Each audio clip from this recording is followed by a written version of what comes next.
Buenas noches, volvimos otra vez, aquí estamos en nuestro curso de Biblia, felices, dichosos, happy de los moños y de las cosas para poder estar aquí en este curso que no nos veíamos hace ¿cuánto ya?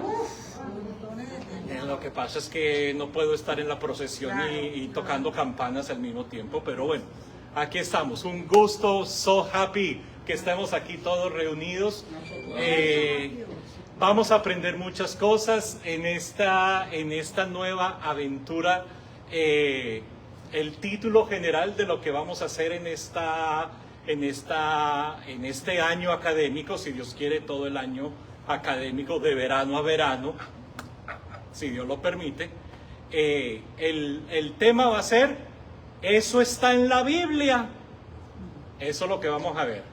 Es decir, vamos a mirar temas un poco controvertidos, temas que son de pronto malinterpretados o que son usados o abusados dependiendo de quién lee y los intereses que hayan en el texto. Y se va a llamar así, eso está en la Biblia. Y vamos ya poquito, vamos a ir tocando un poquito de todos esos temas, porque o los hemos escuchado o nos los han enseñado, pero no tenemos claridad completa de cómo van a ser las cosas.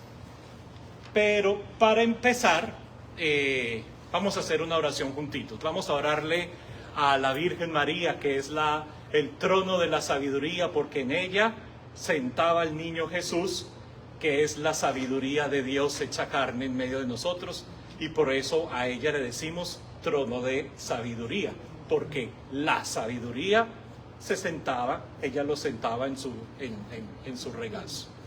Dios te salve María, llena eres de gracia, el Señor es contigo, bendita tú eres entre todas las mujeres, y bendito es el fruto de tu vientre Jesús. Santa María, Madre de Dios, ruega por nosotros los pecadores, ahora y en la hora de nuestra muerte. Amén. Gloria al Padre, al Hijo y al Espíritu Santo. Santo Domingo de Guzmán, ruega por nosotros. Es el patrón de nuestra parroquia, pues cómo no llamar. Hoy vamos a empezar suavecito. Hoy vamos a empezar suave. ¿Y por qué suavecito? Porque este tema ya lo hemos visto en otras clases anteriores. Así que los que son ya soldados ya un poco avanzados en estas clases de Biblia que hemos tenido, esto se lo saben de memoria. ¿Ya? Esto se lo saben de memoria. By the way, hay un ingrediente nuevo en nuestras clases en este año académico. Va a haber examen cada miércoles. Para que repasen y retengan, va a haber un examen cada miércoles, ¿ya? Con premio o con castigo, dependiendo de cómo respondan las cosas, ¿ya? Así que vamos a ver esto. Se llama metodologías para el estudio de la Biblia. ¿Qué quiere decir esto? Que la forma contemporánea, la forma actual, como estamos estudiando la Biblia, ha avanzado muchísimo. La forma como estudiamos la Biblia hoy en día no es el mismo estilo a como se leía la Biblia por allá en el siglo XIII, siglo XIV, en tiempo de Tomás de Aquino, un Santo Tomás de Aquino, un gran teólogo y filósofo. Ya la forma como ellos estudiaban la Biblia en esa época no es la forma como la estudiamos hoy en día. Como se estudiaba en el siglo XV, en la época del Renacimiento, tampoco es la forma como la estudiamos hoy en día. Ni como se estudiaba en 1900, tampoco ya es esa forma de estudiar la Biblia. Tenemos nuevas metodologías que a través de los años se han ido, no son originales para los que estudian la Biblia, sino que se han utilizado en otras ciencias, en otras formas de estudio, Y lo que hemos hecho es que poco a poco, como dicen los italianos, piano piano, poco a poco, los hemos ido adaptando, adoptando esas diferentes metodologías y las aplicamos a la forma como estudiamos la Biblia. Nosotros en la Iglesia Católica hoy es Pío X, San Pío X, y les tengo una historia acerca de Pío X. La Iglesia Católica a comienzos del siglo XX, finales del siglo XIX, del siglo XX, ninguno de ustedes estaba en esta tierra todavía, ¿ya? Empezó a ver con malos ojos lo que llamaban ellos la época de la iluminación, la modernidad, porque lo que hacían con la iluminación y la modernidad era que iban a estudiar la Biblia, pero que la iban a estudiar para criticarla, y por eso se llaman críticas. Ahora, hoy en día nosotros sabemos que crítica no es para criticar, o sea, hablar mal del texto, sino para hacer un estudio crítico. Un estudio crítico es un estudio que tiene una metodología, tiene unos principios, tiene una forma de hacerse. O sea, es una cosa, no que nos la inventamos de locos, sino que tiene ¿cómo se dice? Una metodología, un rigor crítico para hacer los estudios de los textos. Y el que no le gustaba que metieran cosas modernas para estudiar la Biblia, Pío X. San Pío X, el que tenemos hoy en día, el que celebramos hoy, dijo: nada de eso. A mí en la Iglesia Católica no me metan estas cosas modernas de estudios de otras ciencias para estudiar la palabra de Dios. Déjenme la palabra de Dios quietica, porque así como estamos muy bien. Era la época, ¿ya? Era la época. Como decimos hoy en día, no podemos juzgar acciones del pasado con la forma como pensamos hoy en día, porque obviamente sería algo que no tiene sentido, la forma como pensamos no es como pensaban a finales del siglo XIX, comienzos del siglo XX, ¿ya? No pensábamos, claro, somos una forma de vida totalmente diferente. Pero lo bueno que sí tenía Pío X, y yo sé que a ustedes les gusta, fueron dos cosas muy lindas que hizo Pío X. Primero, él fue el que impulsó que se celebrara misa todos los días y no solo el domingo. Fue él el primero que dijo, ya como una forma oficial de la Iglesia, que se celebrara misa todos los días y no solamente esperar al fin de semana. Y lo otro que él también hizo, que nos gustó mucho de Pío X, es que la gente todos los días, no solamente el cura, sino todos los que van a misa, todos los días pueden comulgar. Anteriormente no lo hacían. Anteriormente tú ibas a misa, por eso la expresión oír misa, tú vas a escuchar la misa y chao. Comulgar, eso no se veía. Eso era, el cura comulgaba porque le tocaba parte del rito, pero que alguien comulgara 2 veces en su vida era algo extraordinario. Comulgaba en el día de su primera comunión y para de contar. No había comunión, solo el cura comulgaba y ya. ¿Y los santos, padre?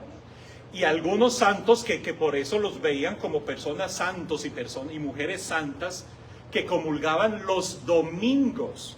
Pero acuérdense que anteriormente tenías que estar en completo ayuno para recibir la Eucaristía.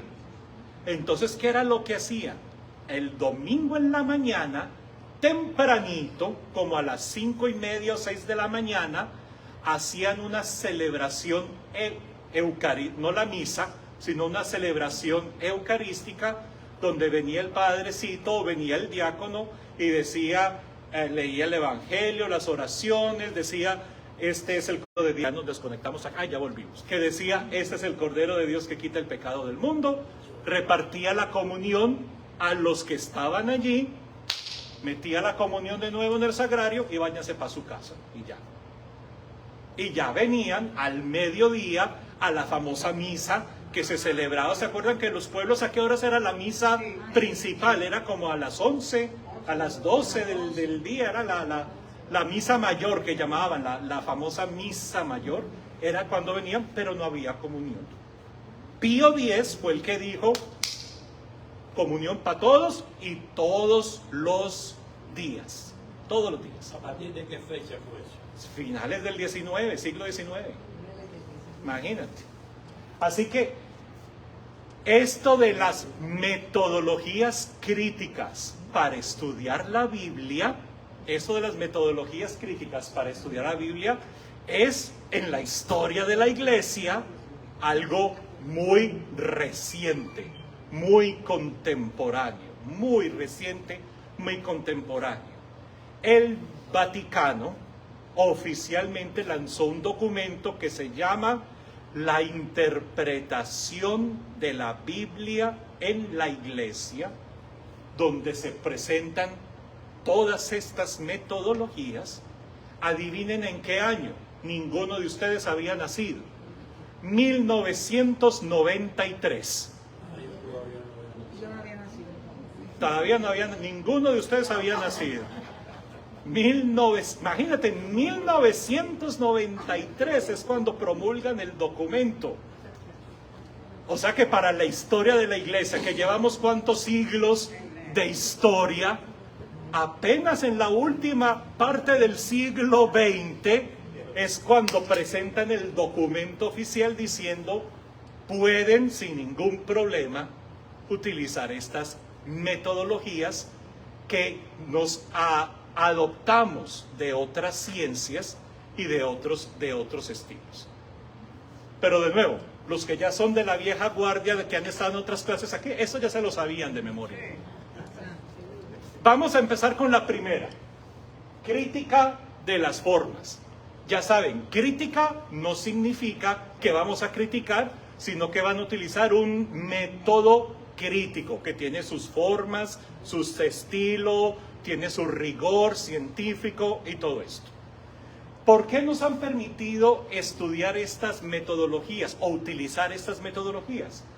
Porque desde el Concilio Vaticano II se nos venía repitiendo constantemente: la Biblia es la palabra de Dios escrita en lenguaje humano. Y si es lenguaje humano, podemos estudiar el lenguaje, cómo se comunican los seres humanos. Porque si fuera la palabra de Dios sin lenguaje humano, ¿quién sabe cómo se comunica Dios en el lenguaje de Dios? No tenemos idea. Pero como es palabra de Dios escrita en lenguaje humano, nosotros humanos sí podemos estudiar el lenguaje de nosotros los humanos. ¿Ya? Y la primera forma, la crítica de las formas, es eso. ¿Cómo se comunican los seres humanos? Los seres humanos se comunican especialmente porque es un texto en forma de literatura de 1, 2, 3, 4, 5 múltiples formas de comunicación. Otra palabra que van a utilizar es género, un género lingüístico. Les ayudo con las formas o con los géneros. ¿Qué hace que una canción nosotros la llamamos ranchera? ¿Por qué usted reconoce que una canción es una ranchera? ¿Por qué? Tiempo, compases. Pero díganme, ¿qué tiene la ranchera? ¿Cómo cuando usted escucha la canción usted dice, eso es una ranchera? tiene mariachi. ¿Los mariachis qué instrumentos utilizan? Guitarras, las trompetas, los violines. Hay algo que hay en las rancheras que usted escucha y dice, van a cantar una ranchera. ¿Un grito? Hay un grito. ¿Cómo es el grito de las rancheras?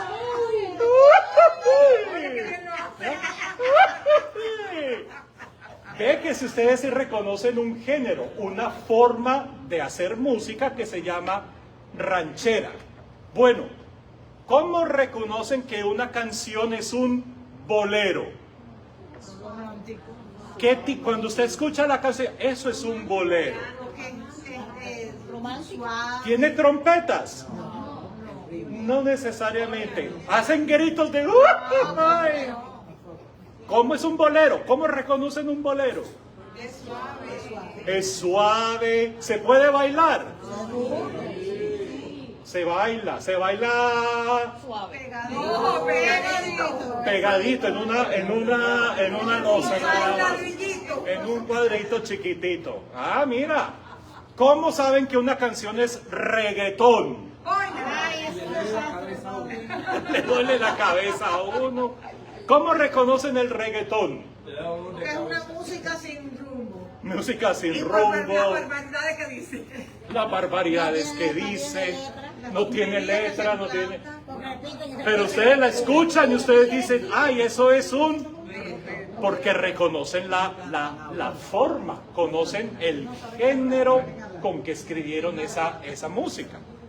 Igualito con la comunicación de los seres humanos. Cuando usted está enamorado, cuando usted está enamorada, ¿cómo se comunica? Con poesías. Bueno, dicen, ¿no? Con poemas, y los humanos se inventan poemas lindos para expresar un sentimiento, para expresar una emoción. Utilizan poemas, ¿ya? Gestos, regalitos. ¿Saben algún poema bonito? Del cielo cayó una rosa. No saben ningún poema, ay, por Dios. La luna y el lucero en su campaña. Qué triste se pone el hombre cuando la mujer lo engaña. Eso es reggaetón. ¿Ya? Un poema muy lindo, sí. Qué redonda está la luna, redonda como una fruta. Si se llegara a caer, qué golpe tan fuerte nos daría el golpe tan fuerte. ¿Ya? Ah, mira. Qué bien. ¿Ya? ¿Cómo es? Yo me acuerdo que en la escuela de pequeñito a uno le hacían aprenderse poemas. Y cuando había un recital o había una cosa en la escuela, uno salía a decir poemas, ¿ya? A ver, un poema que yo me acuerde. El gran caballero. ¿Cuál es ese? No. ¿Ya? Yo me acuerdo uno que es: camina la Virgen pura de Egipto para Belén, y en la mitad del camino el niño tenía sed. Y así seguía la cosa.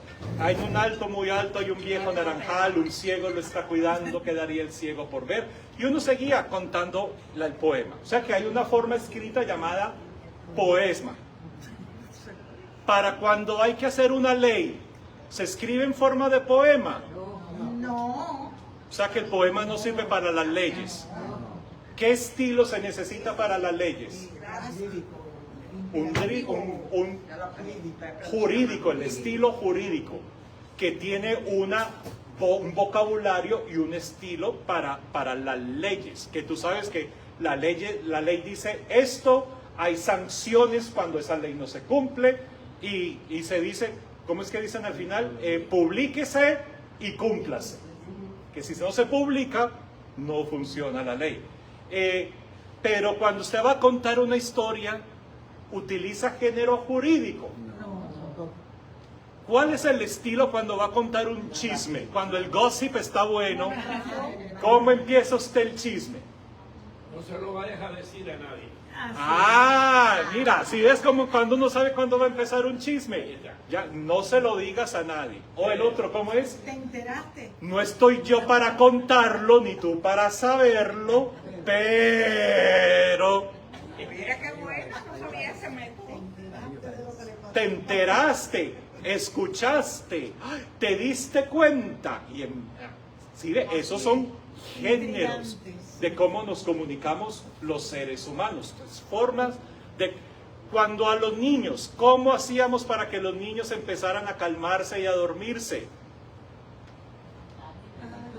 ¿Qué les cantábamos? ¿Reggaetones? No. ¿Qué se le canta a un niño? ¿Cómo es una canción de cuna?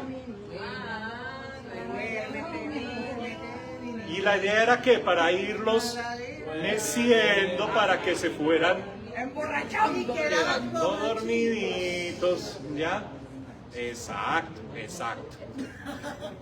Pues gracias a esta crítica de las formas o de los géneros, nos hemos puesto a estudiar en la Biblia, y como la Biblia son textos escritos, comunicación de seres humanos, porque los seres humanos escribieron esos libros de la Biblia, pues estudiemos qué formas, qué estilos hay dentro de la Biblia que nos dejan saber cómo era que se comunicaban y cuál sería el objetivo de comunicarse en esa forma, ¿ya?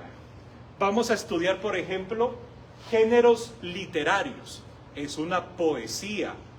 ¿O es un himno? ¿O es una regla? ¿Es un mandamiento, diríamos hoy en día? ¿Es un mandamiento? ¿O es una parábola? ¿Qué es una parábola? ¿Se han escuchado eso en la misa? Y él les dijo esta parábola. ¿Qué es una parábola? Es como un cuento, una historia que se cuenta para si hay algo que yo no conozco, el maestro me cuenta una historia como para ayudarme a mí a entender y a retener esa información. Entonces sabemos que hay formas como en la Biblia se escribe, si hay poemas, si hay himnos, si es legislativo y jurídico, si es una parábola, si hay varias formas de géneros literarios. También la crítica de la forma nos ayudaba a entender cuándo empezaba un texto y en dónde termina el texto. Porque acuérdense que antiguamente no había espacio entre las letras. Todo era una chorrera de palabras sin ningún espacio, así que nos tocaba leerlo en voz alta, y cuando cuando ya hablábamos y veíamos como que la historia llega o sea, que se ve que empezó y llega como a un final, ahí podemos decir punto.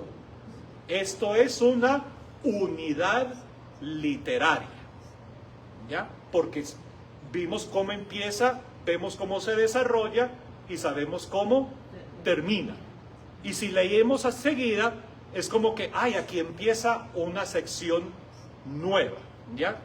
No es que cuando uno está de chismoso y llega el chisme a la mitad y uno no sabe de qué estaban hablando y uno dice, ¿qué le pasó a quién? ¿Que la mamá de quién? Porque van perdidos en el chisme.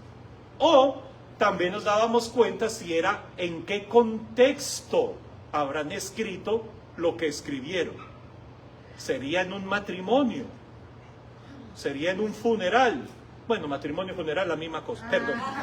Sería en un funeral. Alguien termina llorando al final en el matrimonio o en el funeral. O sería en la coronación de un rey, por ejemplo. Y todos esos contextos en por qué escriben un texto le da a uno a entender. Vamos a ver ejemplos. Ok, empecemos con el primero. Segunda de Samuel 1, 17 al 27. A ver qué dice segunda de Samuel. Elegía de David por Saúl y Jonatán. Léelo de nuevo. Elegía de David. ¿Elegía o elogía? Elegía, dice aquí. Elegía de David por Saúl y Jonatán. ¿Qué quiere decir? Que lo que vamos a escuchar es un poema que se le va a dedicar ¿a quién? A Saúl y a Jonatán, o a Jonathan. Dimos, ¿cómo es el poema? David entonó esta elegía por Saúl y por su hijo Jonatán. Está escrita en el libro del justo, para que sea enseñado el arco de los hijos de Judá. Dijo: A ver, ¿cómo es? la gloria de Israel ha sucumbido en tus montañas, como han caído los héroes. No lo anuncien en Gaz, no lo divulguen por las calles de Acaón, que no se regocijen las hijas de los filisteos, no salten de gozo las hijas de los inclusisos. Montañas de Herbor, ni lluvia ni rocío sobre vosotras, campo de perfidia, porque allí fue deshonrado el escudo de los héroes. El escudo de Saúl, ungido no de aceite, mas de sangre de muertos, de grasa de héroes. El arco de Jonatán jamás retrocedía, nunca fracasaba la espada de Saúl. Saúl y Jonatán, animados y amables, ni en vida ni en muerte separados, más veloces que águilas, más fuertes que leones. Hijas de Israel, por Saúl llorad. El lino os vestía y carmesí, que prendía joyas de oro de vuestros vestidos. Cómo cayeron los héroes en medios de combate. Jonatán, por su muerte estoy herido. Por ti, lleno de angustia, Jonatán, hermano mío. En extremo querido, más delicioso por mí tu amor que el amor de las mujeres. Cómo cayeron los héroes, cómo perecieron las armas de combate. Gracias. Eso es un poema. Fue para un matrimonio. No, fue para los ¿Para qué habrá sido compuesto ese poema? para gente ¿Qué decían? En los montes cayeron los héroes, los grandes, sus arcos, sus escudos se tiñeron de sangre. Era una guerra y el poema se escribió como ¿quién murió? Jonatán y Saúl. O sea que es un poema ¿para qué? Para un funeral. Para un funeral. En muchas de las Biblias que tienen ustedes hoy en día, ven que ese poema lo escriben en forma de poema y no así de enchorreado, así de seguido, sino que lo van escribiendo así como por líneas, como por versitos, para hacernos ver visualmente que eso es un poema, eso es un poema. Y vamos a ver, por ejemplo, el Salmo 119, tranquila, no lo vas a leer todo porque son tres páginas del Salmo 119. En muchas de sus Biblias, el Salmo 119 es lo que nosotros llamamos un acróstico. ¿Saben qué es un acróstico? ¿Qué es un acróstico? Yo no sé. De un nombre se van sacando las... Exacto, que de las iniciales de una palabra van sacando una frase. Por decir algo, José, que es mi nombre. Entonces la primera línea va a ser que empieza con la J. Jubiloso estaba fulanito. Después sigue O. Entonces la segunda línea tiene que empezar con la letra O. Obeso de comer tantos pasteles. Después sigue la S. Sabrosísimos le quedaban a Kira los pasteles. Y al final la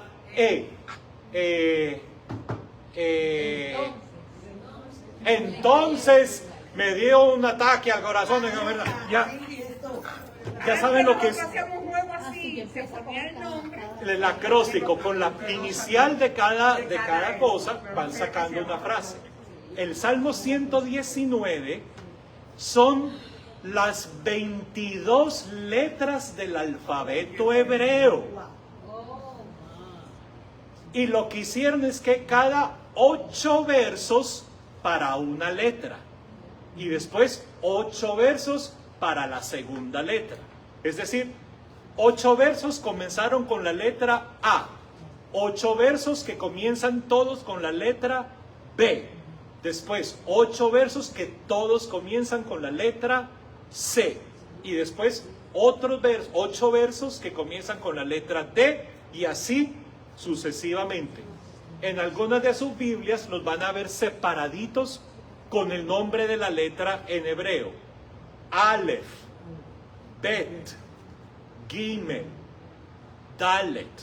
Fíjense a ver si ustedes tienen eso en su Biblia en el Salmo 119, si van separaditos. Hay unas versiones que no nos lo separan y entonces visualmente no sabemos que es un acróstico.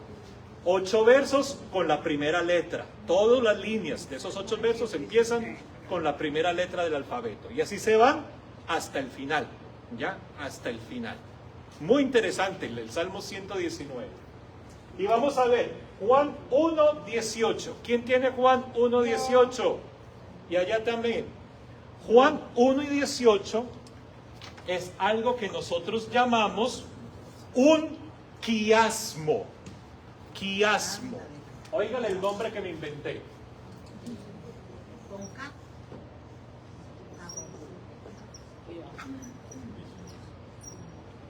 Un quiasmo. Quiasmo.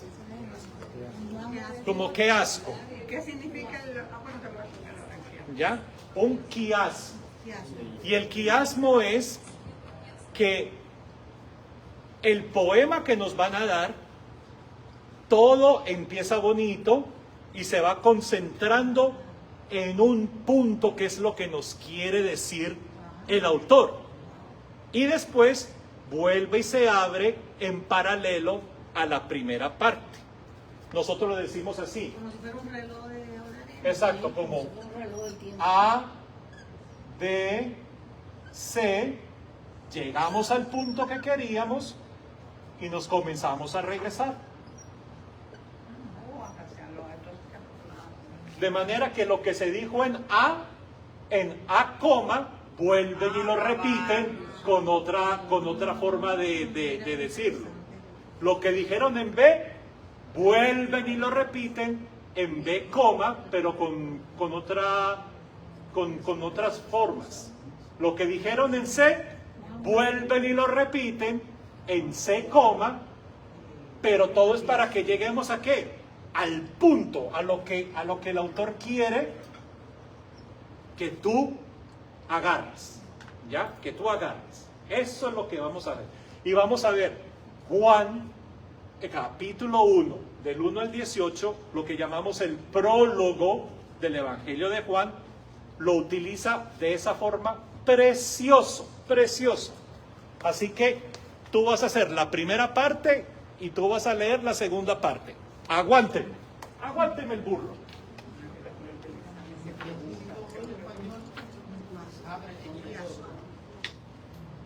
¿Cuál tienes tú?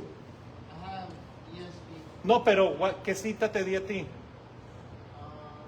Lucas. No, do it in English. No te preocupes.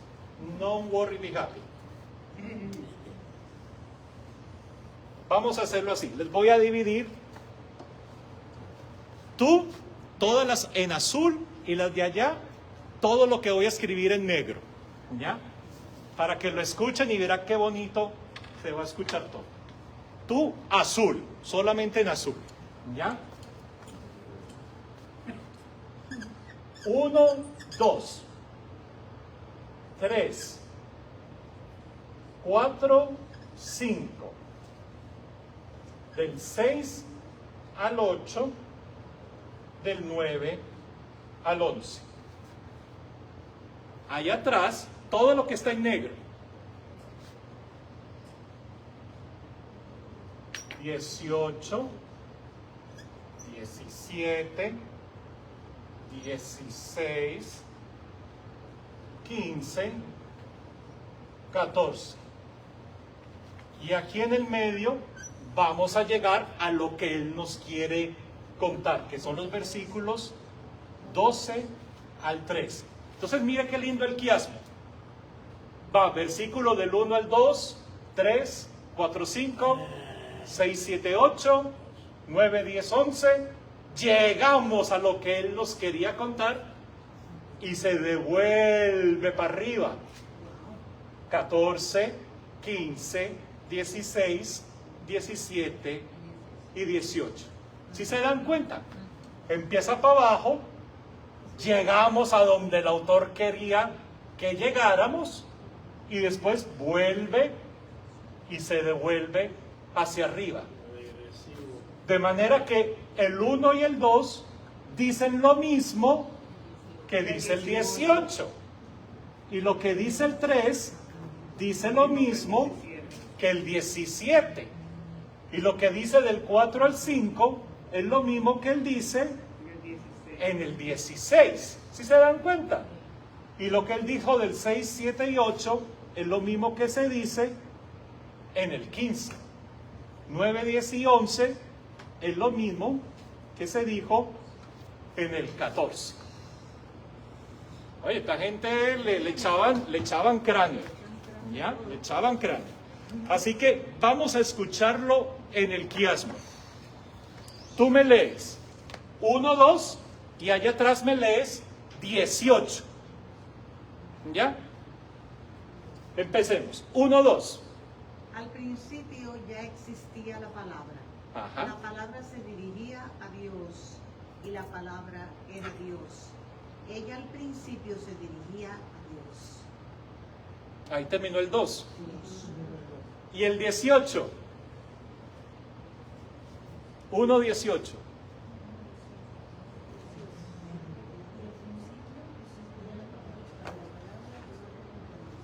Ese es versículo 1. Estoy buscando versículo 18.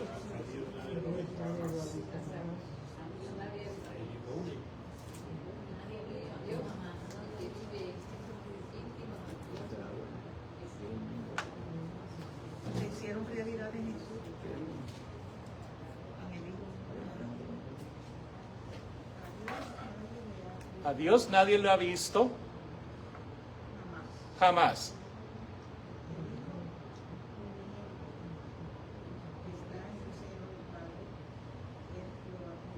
Muy bien, ¿sí vio? El del primero, en el principio era la palabra estaba con Dios y la palabra veía hacia Dios. ¿Qué nos contó en el 18? A Dios no lo ha visto jamás, solo el Hijo que está en el Padre, ese fue el que lo ha visto.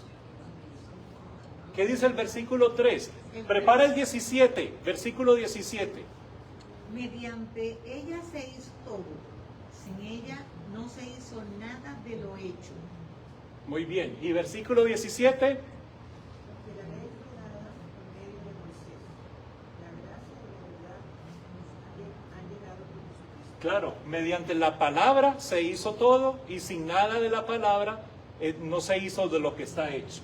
Y el 17 dice, sí, porque la palabra de la ley de Moisés, sí, pero después dice, y la gracia se nos viene también. Ay, mira qué lindo. Prepárame el 16. Ella contenía vida, y esa vida era la luz del hombre. Esa luz brilla en las tinieblas, y las tinieblas no la han comprendido. Muy bien. Y versículo 16. 16.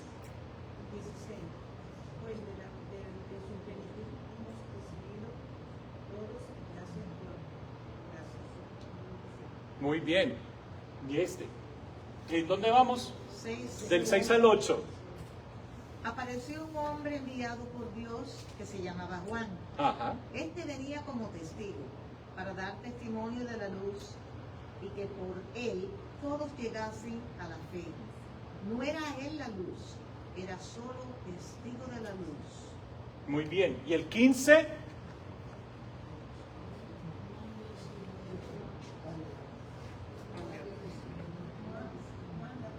Juan da testimonio. ¿Qué dijo?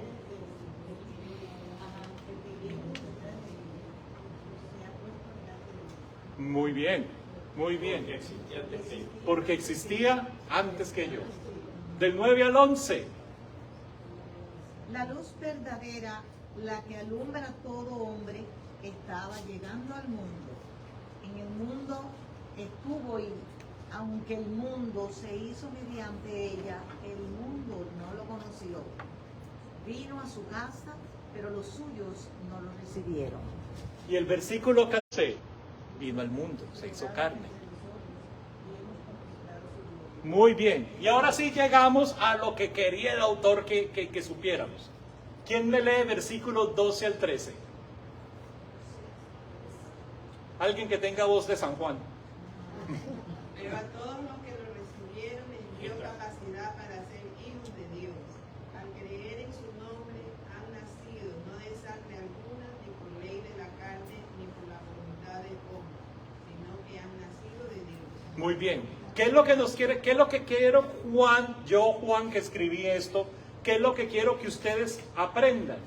Que ustedes, gracias a la palabra, han llegado a convertirse en hijos e hijas de Dios. No por la sangre, como salen los hijos normalmente, sino por la gracia que nos ha dado Jesús. Ustedes ahora son hijos e hijas de Dios. Eso es lo que yo quiero que ustedes aprendan. Pero nos llevó así, llegamos a la conclusión y vuelve y repite con las palabras. Juan dio testimonio, la palabra vino al mundo, la palabra se hizo carne y fue jugando en eso que llamamos un quiasmo.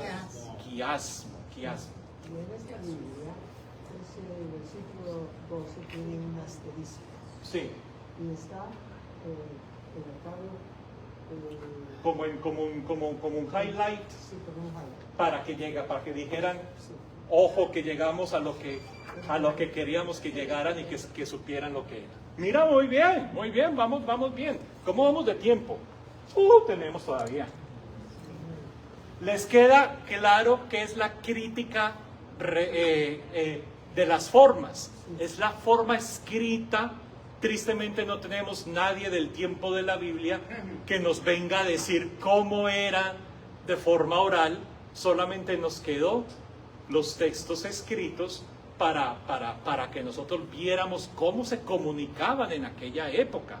Mira, con quiasmos, usando los acrósticos, usando poemas, así, elogios para los difuntos y todo eso. Vamos a ver crítica redaccional. Crítica redaccional.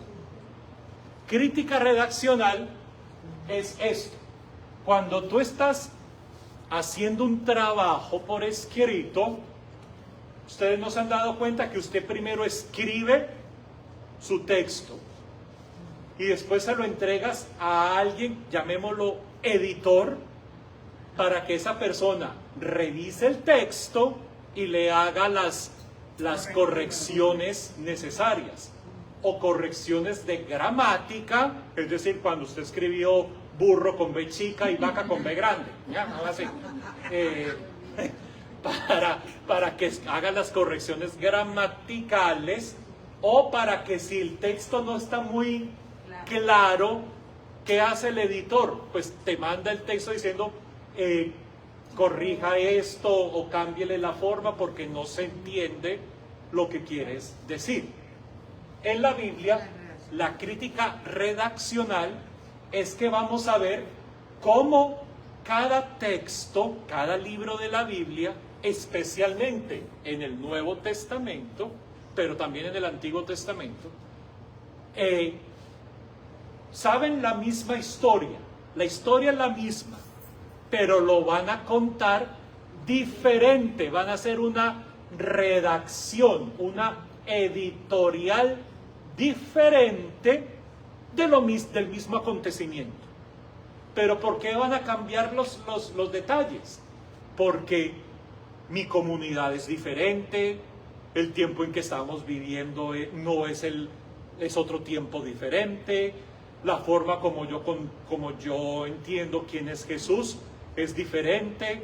Entonces yo redacto, hago la edición de la misma historia, pero para que mis lectores puedan comprender mejor lo que yo quiero decirles.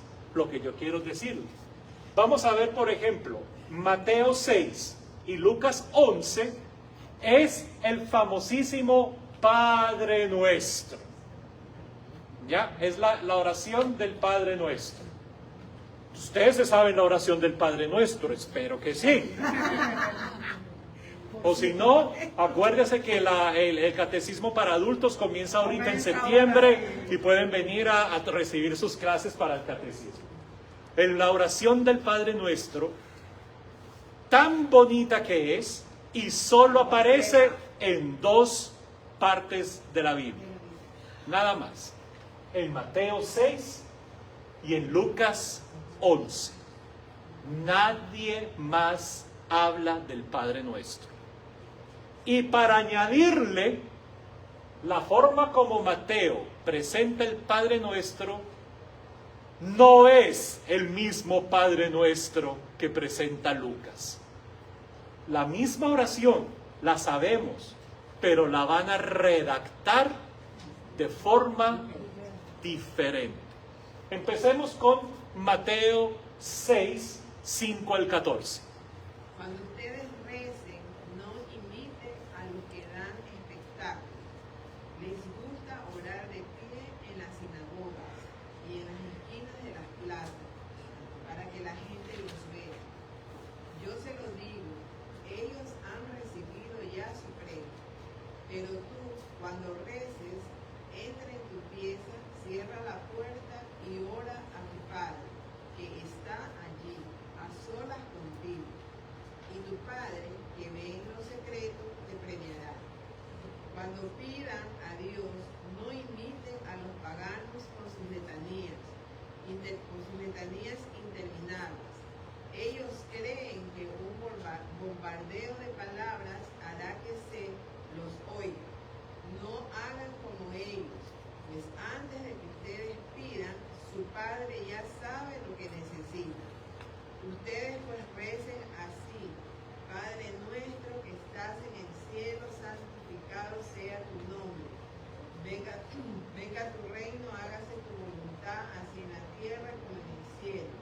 Danos hoy el pan que nos corresponde, y perdona nuestras deudas, como también nosotros perdonamos a nuestros deudores. Y no nos dejes caer en la tentación, sino líbranos del maligno. Porque si ustedes perdonan a los hombres sus ofensas, también el Padre Celestial les perdonará a ustedes. Muy bien, ¿viste? El Padre Nuestro de Mateo está en un contexto que llamamos el Sermón del Monte. Y en el Sermón del Monte Jesús les está explicando a sus discípulos la forma como los cristianos o los seguidores de Jesús van a hacer su oración. Y les hace 2 paralelos. Les dice, cuando ustedes oren, no hagan como los hipócritas. Hipócrita es una palabra griega que significa ponerse una máscara, como en el teatro, y entonces tú representas un personaje, pero no eres realmente tú. Tú presentas, la máscara era la hipócrita, es decir, pongo una cara que no es para representar algo. Entonces, primero, cuando oren, no hagan como los hipócritas, porque ¿qué es lo que hacen los hipócritas? Se van a la esquina para que la gente los vea que están rezando y la gente diga, ¡ay, tan piadoso, vea! ¡Ay, se sabe todas las novenas a todos los santos habidos y por haber! Vea, ese de rodillas, se conoce la oración del no sé cuánta, la oración del... Dicen, no hagan eso, que no vale la pena. Cuando ustedes oren, más bien váyanse en secreto, cierren la puerta, no, y en secreto háblenle a Papá Dios. Y lo segundo, cuando oren, no hagan como los paganos, que me encanta esa traducción, bombardeo de palabras, espera que alguien los escuche. ¡Ay! Vamos a rezar, como decía mi abuelita, hay que prenderle 2 velitas por si se apaga una. ¿Ya? ¡Ay! Voy a rezarle a Júpiter y a Minerva y a Poseidón y alguno me tiene que escuchar. ¿Ya? Alguien me tiene que escuchar. Y a fulanito y a penganito. ¿No han visto que la gente todavía hace eso? ¡Ay! Rézale a Santa Lucía, no a Santa Rita, ay no San Judas, a que váyale a no sé qué, que le ponga la vela de no sé cuánto, que a San Antonio lo tiene que poner de cabeza, y ustedes bombardean de, ay, a ver, alguno me tiene que responder. O le pone una Dios. ¿Ya? O le pone una velita a Dios y otra al diablo. Ay, sí, vamos a la misa, pero también que el babalao me haga una limpia. O que hagan eso. O sea, y dice Jesús, tampoco lo hagan porque su Padre del cielo ya sabe lo que tú necesitas. Y ahí mismo da la oración. Padre nuestro que estás en el cielo. Mira qué lindo. Lucas no dice nada de eso. Vamos a escuchar qué dice Lucas in English. Go ahead, man. 11, 1 to 4. Now Jesus was praying in a certain place, and when he finished, one of his disciples said to him, Lord, teach us to pray, as John taught his disciples. And he said to them, when you pray, say, Father, hallowed be your name, your kingdom come. Give us each day our daily bread, and forgive us our sins, for we ourselves forgive everyone who is indebted to us. And lead us not into temptation. There you go. En primer lugar, thank you so much. El Padre Nuestro de Lucas es cortito. El que nosotros decimos en la misa es el de Mateo. El de Lucas no lo decimos. De Lucas es muy cortito. ¿Ya? Mira, hagamos paralelo. El de Mateo dice Padre Nuestro. El de Lucas dice Padre. ¿Ya? Y así va. Y mira lo que dice Lucas. En Lucas simplemente dice, en un lugar de la mancha del cual no... Lucas no dice ni en dónde estaba Jesús. Decía, en una ocasión, Jesús estaba orando él solito, y los discípulos le dijeron, Maestro, enséñanos a orar como Juan el Bautista le enseñaba a sus discípulos. Y Jesús les dice, cuando oren, digan, Padre, santificado sea tu nombre. Sí, punto. Cuando yo a la escuela cantábamos el Padre Nuestro en coro. ¿En qué idioma? En inglés. En inglés. En inglés, sí, señor. Our Father, who art in heaven. Hallowed be thy name. ¿Pero cuál versión es esa? Mateo. Mateo. Pero tenía unas estrofas que no aparecen en ninguno de los dos. For thine is the kingdom, the power and the glory, forever and ever. Sí. Incluso todavía en algunas comunidades cristianas se sigue diciendo Y eso lo vamos a ver aquí en crítica textual. Muy bien, gracias. Pero mira, el contexto de Lucas es diferente, porque la comunidad, si se dieron cuenta, Mateo le escribe a judíos, y por eso hace las comparaciones entre los hipócritas, los paganos, y ustedes recen de esta forma. ¿Ya? Y termina el Padre Nuestro diciendo, porque lo que ustedes le hacen a los demás, así Dios le va a hacer a ustedes, que era una forma muy judía de hacer sus oraciones a Dios. Lucas no escribe para judíos, así que todo ese contexto judío, Judas, Lucas simplemente lo redactó, lo quitó y solamente dejó un aspecto que hasta los paganos conocían bien. Jesús sabe orar y Jesús nos enseñó a orar. Punto. Mira, dos redacciones de una misma cosa.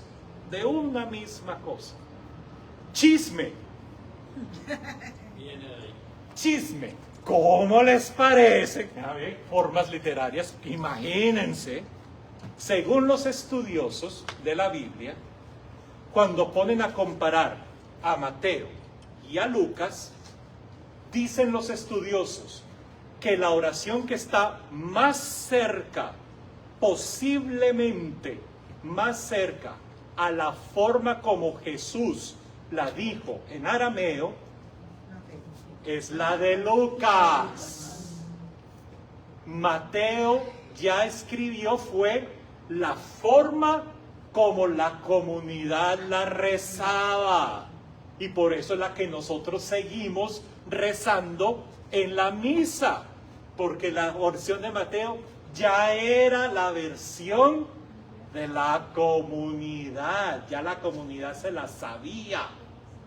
Lucas hizo la redacción y según los estudiosos, la redacción de Lucas está más cerca a la forma original como Jesús lo hubiera dicho en arameo Él no era en judío. esa época.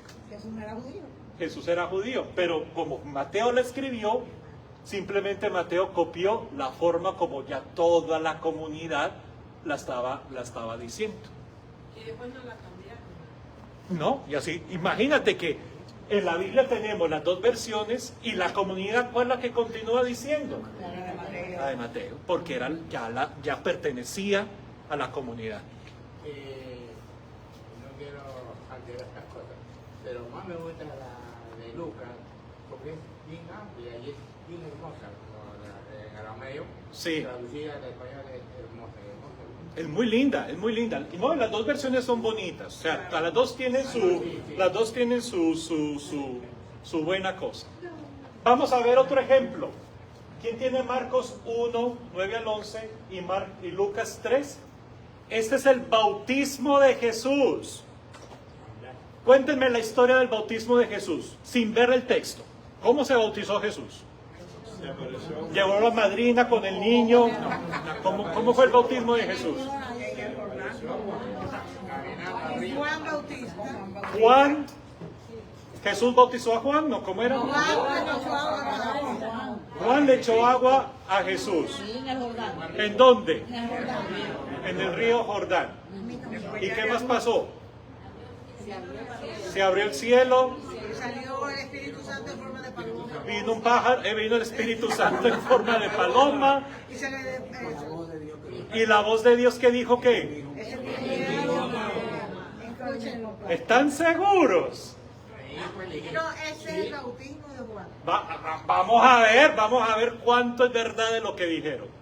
Vamos a empezar con la forma original. Marcos es el que escribe original. Y Lucas va a ser una redacción de Marcos. Vamos a escuchar el original. En aquellos días Jesús vino de Nazaret, pueblo de Galilea, y se hizo bautizar por Juan en el río Jordán. Vamos bien, hasta ahí vamos bien, ¿no? Al momento de salir del agua, Jesús vio los cielos abiertos, el Espíritu bajaba sobre él como lo hace la paloma. Mientras escuchaban estas palabras del cielo, tú eres mi hijo, el amado. Muy bien, vamos bien. ¿De dónde vino Jesús? ¿De Galilea o de Nazaret? Ah, mucho ojo. ¿De dónde viene Jesús? De Nazaret. Y de región de Galilea, ¿a bautizarse con quién? Con Juan. ¿Dijeron el nombre del río? Jordán. ¿Y qué pasó? Según la versión que leíste. Cuando Jesús sale del agua, ¿quién vio el cielo abierto? Jesús ve el cielo abierto. ¿Quién vio al Espíritu bajar como una paloma? Jesús es el que lo ve. ¿Quién escuchó la voz? Jesús. Tanto es que la voz dice, tú eres mi hijo amado. O sea que en la versión de Marcos, toda esa experiencia, ¿quién fue el único que vio todo eso? Jesús. Nadie más vio nada. Nadie más. ¿Por qué? Porque para Marcos va a presentar a Jesús como un secreto. Eres secreto de amor, secreto. Para Marcos, Jesús es un secreto. Y así lo llamamos los estudiosos de la Biblia, lo llamamos el secreto mesiánico de Marcos. ¿Qué quiere decir? Que toda la vida pública de Jesús, Marcos va a mantener la identidad de Jesús en secreto. Cuando los demonios salían y decían, sabemos que tú eres el Hijo de Dios y que nos vienes a expulsar, ¿qué le decía Jesús a los demonios en Marcos? Cállate. ¿Ya? Cuando le dice Pedro, tú eres el Mesías, el Hijo de Dios vivo, ¿qué le dice Jesús? No digan nada a nadie. ¿Cuándo se dice que Jesús es el Hijo de Dios? Cuando ya está muerto. ¿Por qué? El centurión romano es el que ve a Jesús muerto y dice, en verdad, este es el Hijo. Porque la forma como Marcos hace su redacción, que Jesús va a ser todo un secreto. Un secreto. Lucas no se come ese cuento. Va a contar la misma historia, pero le va a hacer un cambio. Vamos a escuchar cómo la cambió Lucas. Dice así: aconteció que cuando todo el pueblo se bautizaba, también Jesús fue bautizado, y orando, el cielo se abrió, y descendió el Espíritu Santo sobre él en forma corporal, como paloma, y vino una voz del cielo que decía: tú eres mi Hijo amado, en ti tengo complacencia. Gracias. ¿Si vieron los cambios? Primero, en Marcos solamente está Juan y Jesús. Juan está bautizando, Jesús sale del agua, Jesús solito ve toda la experiencia y Jesús es el único que escucha. Mira lo que dice Lucas. Jesús estaba solito. Estaba todo el mundo, estaba bautizándose con él. ¿Por qué? Porque Lucas va a presentar su evangelio no para los judíos, sino para todo el mundo. Y Jesús hace parte de todo el mundo. Y después, ¿qué hizo Jesús cuando fue bautizado? Según Lucas. Antes de eso. Estaba orando. Lo mismo que aquí. Maestro, enséñanos a orar. ¿Se acuerdan del Padre Nuestro de Lucas? Aquí vuelve Lucas a decir, ¿qué es lo que hace Jesús? Orando. ¿Cómo reconocemos el Jesús de Lucas? Jesús siempre va a hacer una oración, siempre.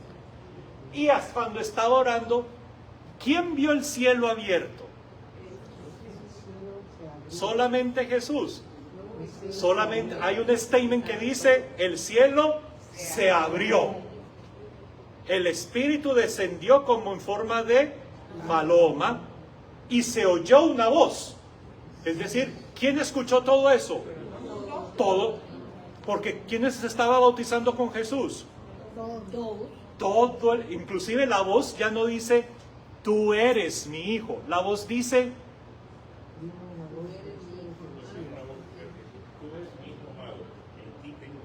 tú eres mi hijo amado, en ti tengo mi complacencia. Es decir, ¿quién escuchó que este es el Hijo amado? Todos escucharon que este es el Hijo amado. Mira qué interesante esa redacción. Misma historia, pero con detalles diferentes, dependiendo de por qué Lucas lo cambió. Lucas quiere presentar a un Jesús que siempre está orando. Lucas quiere presentar a un Jesús que está ¿con quién? Con todo el mundo, con todo el pueblo. Y Lucas quiere presentar que Dios se manifiesta diciendo que este es su Hijo, pero que todo el mundo se dé cuenta. Con Marcos, todo fue ¿quién fue el único que vio el cielo? ¿Quién fue el único que vio el Espíritu? ¿Quién fue el único que... Jesucito? Nadie, ni Juan se dio cuenta. Mira cómo hacen la redacción. Ya, mira cómo hacen la... No, y ni les cuento con la tumba vacía. ¿Cuántas mujeres fueron a la tumba vacía? Marcos dice un número, como unos nombres. Mateo dice otro nombre de mujeres en la tumba. Lucas bota una cantidad de gente y pone a otras. Y Juan sí dice solamente María Magdalena y nadie más. ¿Y qué pasó con el resto de las muchachas? Sí, cada uno. Cada uno va redactando la historia de la tumba vacía. Unos ponen más mujeres, otros ponen menos mujeres. Unos quitan a fulanito, otros quitan a sutanito. Pero ahí está. Van redactando de acuerdo a lo que ellos quieren, decir. Y señoritos, se nos acabó el tiempo. Porque así es la cosa. Porque mira todo lo que nos falta. Crítica de las fuentes, que es de dónde sacaron la información. ¿Quién fue su fuente. ¿Se acuerdan con los periodistas que dicen, ay, yo no puedo revelar mi fuente de información? ¿O qué es lo que dicen? Conozco de muy buena fuente que... Eso. ¿De dónde sacaron los autores de la Biblia la información que ellos escribieron? Eso es lo que vamos a estudiar aquí.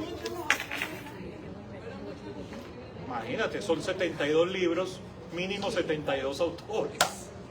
Sí. Crítica textual. Nada, varios. Crítica textual. Mira, si aquí son 2, y mira ya los cambios que han hecho. Ponle 72. Crítica textual, vamos a aprender cuáles son las mejores versiones de la Biblia, qué correcciones se han hecho en la Biblia. Y si se dan cuenta, las Biblias modernas borraron 16 versículos de la Biblia. Vamos a estudiar todo eso, cómo es que hicieron las correcciones para buscar el mejor texto, el texto más parecido, más cercano al original. Y finalmente vamos a aprender un poco de historia, de arqueología, de sociología, de antropología, para estudiar también los textos de la Biblia. Pero se nos fue el tiempo. Buenísimo, ¿Ya? padre. Así que el miércoles continuamos con esta parte de aquí, en la crítica textual. Padre, magnífico. como Feliz siempre. noche, muchas gracias. Estamos muy felices que volvieran. Nos vemos el miércoles. Inshallah. Thank you guys so much.